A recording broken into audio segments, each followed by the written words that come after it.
চট্টগ্রামের চন্দনাইশে অনুষ্ঠিত হল স্থানীয় কৃষি যন্ত্রপাতি প্রস্তুতকারক কর্মীদের নিয়ে ৩ দিনব্যাপী প্রশিক্ষণ কর্মশালা।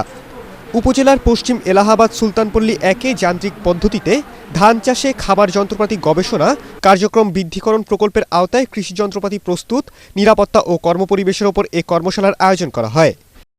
কৃষি মন্ত্রণালয়ের অধীনে বাংলাদেশ ধান গবেষণা ইনস্টিটিউটের আয়োজনে বাংলা মার্ক লিমিটেডের সার্বিক সহযোগিতায় আয়োজিত কর্মশালার উদ্বোধন করেন বাংলাদেশ ধান গবেষণা ইনস্টিটিউটের মুখ্য বৈজ্ঞানিক কর্মকর্তা ও প্রকল্প পরিচালক ডক্টর এ.কে.এম. সাইফুল ইসলাম।